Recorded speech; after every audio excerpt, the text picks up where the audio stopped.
Live from KSAT 12, the 6 o'clock news starts right now. Tonight, a former teacher's assistant at Johnson High School is wanted on a warrant for felony child grooming. Northeast ISD police say that she sent explicit photos and videos of herself to a teenage student at the school. Now, according to the charging paperwork that was viewed by KSAT Investigates, 23-year-old Daniela Franco told investigators that she was flirting with the student through the social media app Snapchat. Investigators say that Franco also sent messages to that student intended to solicit him to engage in sexual acts with her. The student was 16 when those messages were sent. Franco resigned back in October. An arrest warrant was issued for her 2 weeks ago. A spokesperson for the Bexar County Sheriff's Office says that law enforcement believes that Franco is actively avoiding law enforcement. So if you've seen her or you know where she is, you can call the Sheriff's Office at 210-335-6000. Franco is wanted under a new state law. The Texas child grooming law makes it a crime for an adult to knowingly persuade a child under the age of 18 to engage in sexual conduct. Franco would be among the first people charged with child grooming under that law in the San Antonio area. In other news tonight, we're learning more about that deadly shooting yesterday where two officers shot and killed a man during a chase. According to San Antonio police, officers Joshua Barbosa and Jonathan Delgado shot and killed 45-year-old Stephen Allen Lopez. Happened around 1 a.m. on West Commerce near Southwest 29th Street. SAPD says that Barbosa and Delgado pulled over a vehicle. Lopez and another person were inside of that vehicle. Investigators say that Lopez then got out of the car and started running. And according to a police report, the officers then caught up with Lopez in a parking lot. And that's where officers say that Lopez pulled out a gun. That's when the two officers shot and killed him. And both of those officers are now on administrative duty. Two men arrested in 2019 for a murder that was committed in 2017 have now had their charges dismissed. Elliot Ramirez and Richard Ramirez were charged in the deadly shooting of 24-year-old Robert Reyes. According to online court records, the charges were dismissed by the district attorney's office because more investigation was needed. Reyes was killed in the parking lot of the Riverbend Apartments on South Flores 6 years ago. SAPD says the killing was connected to Reyes's apartment being robbed earlier that same day. For now, Reyes's murder remains unsolved. Going overseas now to the latest on the prisoner swap and truce that's put a pause on the Israel-Hamas war. Today is the first of a two-day extension that allowed more people on both sides to be released. Today, Hamas released 12 hostages. Yesterday, it released 11, 9 children, 2 women. That group got to spend time with their families before they got more medical evaluations, like 16-year-old Shahar Calderona and her 12-year-old brother, Eres. They got hugs and love and the feeling of some safety after 52 days in captivity. We know that they didn't get a lot of food, that they lost a lot of weight. What you just heard from is the cousin of those children. By the way, the truce is scheduled to last at least one more day, although both Israel and Hamas have expressed interest in extending it. Images of those hostages, suffering families, missiles and destruction have been flooding TVs and the internet for weeks now. It can be overwhelming for just about anybody, but kids can be deeply affected by all of that. Courtney Friedman explains why it's important to start age-appropriate conversations with your kids about the violence they're seeing. You know how it goes. You've got free time and it is hard to stop doom scrolling. For mental health, we're told to take a break from our phones, but it should be even more so for kids whose brains are still developing. Overwhelming, shocking. Renee Amara worries how the violent content from Israel and Gaza will affect her sons, her 3-year-old, but mainly her 18-year-old, who has seen school shootings, wars, and even local violence. The images on TikTok and the videos on TikTok, his age group has seen so much strife and so much ugliness and so much that they think it's normal. So she's had to start those conversations. Ask them what they've been seeing, ask them what their thoughts are. For her 3-year-old, it's about preventing him from seeing violent images. Really try to put the phones away when he's around. We use nice hands, we use nice words, we love all of our friends. Something Ecumenical Center Clinical Director Dr. Frank Emmett agrees with. Each age group is different. Letting them know that they are safe and secure where they are. Being calm, simple language, Not going into graphic detail. Adolescents need time to process things. Let's sit down and talk about it. What did you see? How did you feel when you were seeing and experiencing it?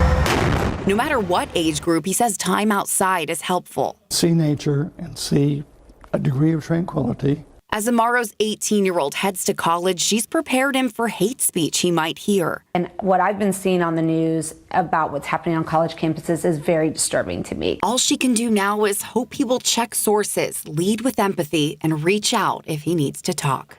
Courtney Friedman, KSAT 12 News. Back here at home, 13 years, tens of thousands of people helped. That is what Haven for Hope celebrated today with its Legacy of Hope Luncheon. Haven has been operating as the city's primary homeless shelter since 2010. Its president and CEO says that the per capita homeless population has actually decreased during that time. We've served 48,000 individuals in the 13 years that we've been open, and more than 16,000 of them have moved on to permanent housing or higher levels of residential care. But the issue of homelessness is still a top concern from San Antonians. City leaders are hoping to get 400 people off the streets. They've also increased funding for clearing out and cleaning up homeless camps. There's still time now to thank those who have served even long after they're gone. Today's the last day that you can donate money to lay holiday wreaths at Fort Sam Houston National Cemetery here in San Antonio. The wreaths are going to be laid at the cemetery on December 16th. We've added a link for you to donate and or volunteer at KSAT.com. Let's take a look outside with live cam this evening. Turned out to be a beautiful day. One of those days, a little chilly in the shade, perfect in the sun, but we're going to get a lot more cloud cover coming our way, Adam. Yeah, it's sliding in overnight. You can see it off into the distance as you look southbound down I-10 there and looking south down toward downtown, basically. We've got those clouds that'll be moving in. Actually, they made for a beautiful sunset this evening. This sent to KSAT Connect by one of our wonderful KSAT viewers, sunset from southwest Bexar County. If you have any of these photos from this evening or any other time, feel free to share them. KSAT Connect on the Weather Authority app. As we go through the evening, temperatures falling off through the 50s. 8 o'clock, 54. 10 o'clock, we're at 50, then down into the upper 40s by midnight. Not much of a breeze out there, just cool temperatures and turning cloudy, which will lead to dampness and areas of rain. That's late tomorrow. I'm going to time it out for you, have the latest futurecast, and talk about how much rain we could see in just a bit, Myra. All right, thank you for that. I'm just going to go over and talk about the traffic here. Ooh, we got to show you that. Highway 90 at Nogalitos, where you can see that traffic is going really slowly. It looks like something like 1, 2, 3 lanes of traffic are blocked. So people are just trying to merge onto those left 2 lanes. But just letting you know, there is that traffic situation there at 90 at Nogalitos. Later this week here on the news at 6, Doc Talk. It is our series featuring your medical questions on any subject. Scan this QR code to let us know what questions you want us to ask local doctors. KSAT 12's Doc Talk airs Thursdays right here at 6:30. San Antonio ISD is taking action after unhealthy amounts of lead were found in its water. KSAT Investigates found dozens of water fountains affected at multiple campuses across the district. So as it stands now, however, there are no federal or state regulations on testing, but SAISD does participate in a voluntary testing program for schools and childcare facilities. Now, parents we spoke with never thought that they'd have to worry about lead in their kids' schools. I'm shocked. That's really surprising and a little upsetting. Now, in just a few minutes, you're going to hear from the district directly on what's being done to mitigate that problem. Also still ahead here on the news at 6, the San Antonio City Council just approved a multi-million-dollar solar power project. How the city plans on paying for that. Next. San Antonio, you were there for me, and now we want to do the same for you. When I shared news with you about my miscarriage, I was flooded with your messages of love and support. In fact, some of you even shared your own experiences with pregnancy loss and infertility. I know it's tough, but the one thing I learned from this is that you're not alone. We're not alone. So many people go through this, and that's why on November 30th, we're going to have a town hall here at KSAT that specifically focuses on infertility and pregnancy loss. We're going to have a fertility expert, a doctor, and we're also going to have a therapist. They're going to be here to answer your questions. So here's what you do. You click on this article, scroll all the way down, type in your questions, and then hit submit. We're here for you. And remember, don't suffer in silence. We want you to stick around tonight on the Night Beat. The holidays are a time for family and togetherness, but it's also around the time of year where scammers tend to thrive. Yeah, the 3 simple steps that you can take to shield your wallet from financial scams this holiday season. You know, one of the things that people hear first is the cost. You know, $30 million. That's a lot of money. This project pays back in about 10 years. $30 million to mark the largest solar project in the state of Texas and the second largest across the country. That's what the city of San Antonio says it's doing to install solar panels on 42 city facilities. Max Bessie met with the company that was awarded that project by the city council to explain what this means for you and, yes, how all of this is getting paid for. We know one of the first questions San Antonio taxpayers would ask, how is this project getting paid for? So that was one of our first questions. The primary answer, bonds. But also, we're taking advantage of multiple financial mechanisms from the federal government. The Inflation Reduction Act is providing us with direct pay benefits to cover at a minimum 30% of the costs. We're receiving a $2.5 million low-interest loan from the state. Doug Melnick, Chief Sustainability Officer for the City of San Antonio, tells me this is all part of the SA Climate Ready plan. And at the end of the day, not only does it pay for itself, but it generates revenue. How many city projects actually generate revenue? Melnick says the city can expect, at a minimum, a very conservative estimate, that this project will net anywhere from $9 to $11 million. And that's why choosing the team to assemble it was so important. So in 2016, my co-founder and I, Robert Miggins, it was just the two of us, and we started the company at Geekdom. Jason Pittman is the president of Big Sun Solar, a local small business that has grown exponentially, working with CPS, apartment buildings, and now this city project. This business development center, it's really just one of the dozens of projects San Antonio has planned. Not only is it going on the roof, but also solar panels in the parking lot. Huge implications for our scorching San Antonio summers. This project, once completed, will reduce our electricity consumption for our buildings and facilities by 11%. One of the fascinating features of this project, not only that it generates power, but if there are widespread electrical issues like we've seen in the past, these projects can hold power. All of these systems could potentially have battery storage. As the cost of battery storage goes down, we could install them and you'll have sites across all of the city that will have solar and storage. Max Massey, KSAT 12 News. So Big Sun Solar has 5 years to finish that project, but believes it can finish it in a little over 2 years. Now, he mentioned that the project passed City Council 9-1. District 10 City Councilman Mark White was the lone no vote. He sent us a statement saying in part, quote, "I'm not against solar technology. The reason I voted the way I did is because I have issues with how the city is proposing to pay for this new solar technology." You can read the councilman's full statement on KSAT.com. Let's turn to the forecast and some changes we are waiting on. Things about to get dreary, drizzly. It's going to be tough to wake up Thursday morning and get out of bed. Let's just put it that way. And if that sums it up for you. Here's another way to look at it. Let's take a look at this.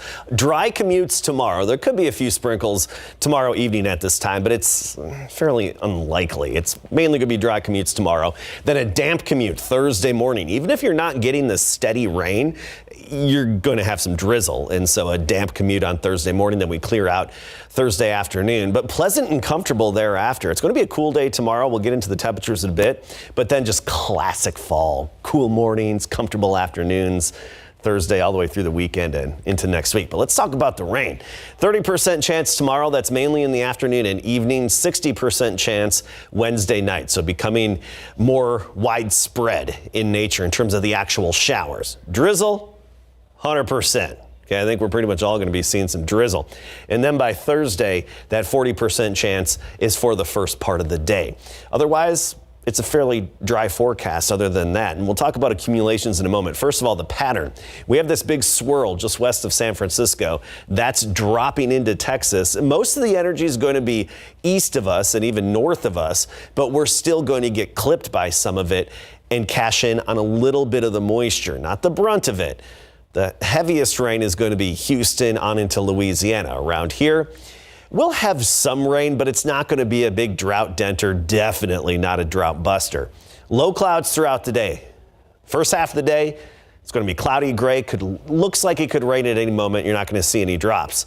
By the afternoon and evening, that's when a few light showers start to pop up on the radar screen. And especially by 11 p.m. and thereafter, it's going to get drizzly and damp with showers mixed in. Light rain coming and going, mixed in with the drizzle. Tomorrow night on into the first part of Thursday, including the commute. And it's important to note that some locations east of San Antonio, we're talking Gonzales to about Smiley, Goliad, Cuero, Yorktown, Hallettsville, Moulton, and eastward, thunderstorms could develop. That's where we could have some heavier pockets of rain and the off chance of a rogue severe storm very early Thursday morning. Then by Thursday afternoon, that all moves on out. As for the rainfall potential, we could see upwards of 3 inches in Louisiana. But remember, Louisiana is in a big drought as well, so at least somebody's getting some needed rain. Around here, we're talking around 1/4 of an inch. So not really adding up to a whole lot, not really filling the aquifer like we needed to or filling up the area reservoirs and lakes. But we at least will see some moisture before we get into another sunny and dry stretch. You can see the edge of the clouds way off to the south. 54 degrees, a dew point of 31. There's going to be one muggy day this week. That's on Thursday. I'll show you the chart coming up at 6:45. Notice the area temperature is already dropping a little bit. 56 Converse, 57 Hondo, 56 Bandera, Bulverde 55, officially 54 at the airport here in town. Del Rio hanging on to 61. Tomorrow morning, we start the day at 48 degrees with the low clouds. And then by the afternoon, we make it to only 57. So think of it as in the 50s most of the day tomorrow. So dress appropriately for that, and you won't have the sun shining out there to really warm you up. It's like you'll be in the shade all day long. And then becoming a little damp, have the umbrella ready to go by tomorrow evening in particular. If you have any outdoor plans, then the drizzle sets in tomorrow closer to midnight. Afternoon highs, as I mentioned, 50, some near 60 east of town, but notice how that changes. Back up to 70 degrees on Thursday, low 70s Friday through the upcoming weekend and even into the early part of next week. What I like to call classic fall weather. Mornings, upper 40s, near 50. Afternoons, low 70. Some sunshine mixed with ornamental clouds. Weather's got its swag back, right? Doing a little dance when you told He is. That's why it's so entertaining. Shouldn't have stepped off screen. Sorry, but self-conscious about my skills. Still doing it now. I don't believe it for a second. So there's one team that we're watching very closely because how do you go from just winning 2 games last season and now they're in the playoffs? It's a whatever recipe they have, it's magic because this group of seniors that the Piper High School football team has are committed and they have turned the program around in just its short existence. And on Saturday, they'll look to keep the good times rolling in a rematch against Liberty Hill. Plus, the San Antonio Spurs haven't found the recipe to winning since November 2nd. So we'll hear what Victor Wembanyama thinks the problem is. In some areas of the Spurs game, we've seen progress, but not enough for it to translate to wins. A theme that has frustrated fans, seeing San Antonio's leads disappear in the blink of an eye, especially coming out of halftime. Rookie Victor Wembanyama and the other leaders of the young team have faith that they're on the right path for success down the road, but also acknowledge giving up runs is a focus issue. We've seen a lot of times coming back from halftime, we had some trouble keeping up with the intensity right away, and now the teams know it too, so they're trying to attack us on that. But I think it all comes down to staying locked in and focused 48 minutes. The 3-14 Spurs will try to end the month of November like they started it with a win when Atlanta visits the Alamo City on Thursday at 7. It'll be a rematch of the 13-5 D2 District Championship when Piper and Liberty Hill meet on Friday at Bobcat Stadium, this time with a trip to the state semifinals on the line. The buzz from Saturday's high-scoring regional semifinal between Piper and Alamo Heights is still in the air. Piper, of course, advancing with a 53-46 win. And now, Piper, in just its second year, will try to take down Liberty Hill for the second time this season.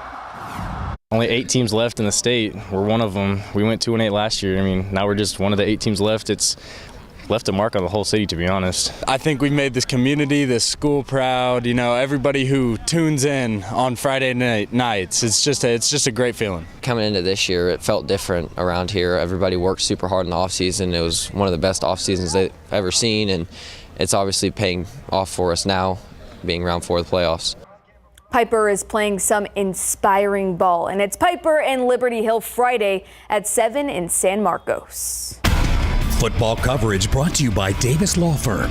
Entering this NFL season, Cowboys head coach Mike McCarthy said he'd be asking more from the Dallas running backs in pass protection.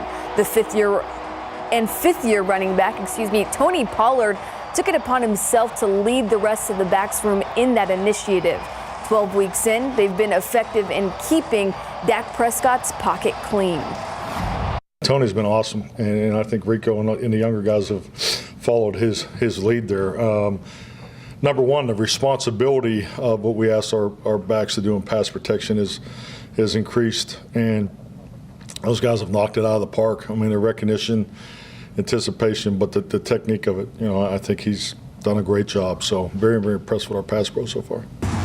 The Cowboys have put up 127 points in their last 3 games. Next, Dallas hosts Pete Carroll's Seattle Seahawks for Thursday Night Football.